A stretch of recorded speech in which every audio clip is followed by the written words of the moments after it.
The last moment with Sri Bhagavan attendant Krishna Swami. Bhagavan gave several indications that he wanted no treatment. One day he threatened to drop his body by not eating anything. I pleaded with Bhagavan that I would take care of all his bodily needs and that he should eat and stay put inside that room. One day Bhagavan refused to drink water, but the next day he demanded huge amounts of water. I pleaded with him to moderate his intake of food and water. So many things like this happened in those last days. 2 days after he drank lots of water, the end was to come. I was with him on that day, too. In the afternoon, I gave him the essence of pomegranate, which Bhagavan could swallow. At 5 o'clock in the evening, Satyananda Swami gave him orange juice, which was advised by the doctors, but Bhagavan had some difficulty swallowing it. On the day of the Mahasamadhi, O.P. Ramaswamy Reddyar, the retired chief minister, was attending to the affairs of the ashram.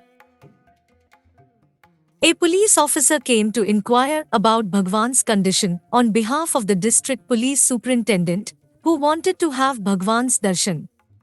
I told him to ask the Sarvadhikari. They said that only I would be able to give them the correct picture.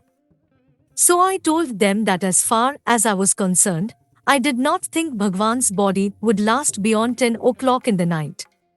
So they sent word to the district police superintendent to come and see Bhagavan. There was another problem. Devotees wanted to have the darshan of their guru. I did not want to incur their anger by denying them one last darshan of their guru. I requested them to come in a queue and not put any questions or expect any words of wisdom from Bhagavan. Darshan continued till 5 p.m. Devotees came in large numbers, and although police kept the line moving fast, they went back and stood in line again, weeping and crying. It was a sight that moved me very deeply. Seeing the difficulty that Bhagavan was experiencing, I drew a screen across and didn't allow any more darshan. O.P. Ramaswamy Reddyar came, and I told him that he could come in, but he declined.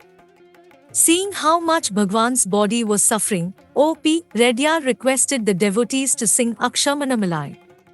He did this because Bhagavan's body was suffering and he didn't want anybody to notice it. Bhagavan had told me that a jnani does not mind how his body is dropped, for the body idea has already died. It was only for the naked eye that Bhagavan was suffering.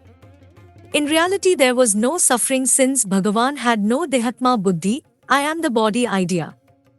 Lots of pillows were placed to prop up his head, and he was sitting with his legs stretched. Suddenly, Bhagavan asked me to seat him in Padmasana pose, and in that pose the last breath went out of him, and he became still. When Bhagavan dropped the body, I was holding the head, and Subramanian was standing next to me. I was looking at Bhagavan's face, and when the lower jaw dropped, I knew that he had left the body. The women outside sensed it somehow and, beating their breasts, tried to come inside and have one last darshan. But the police prevented it. I helped carry the body to the mandapam of the mother's temple. My service to Bhagavan ended there.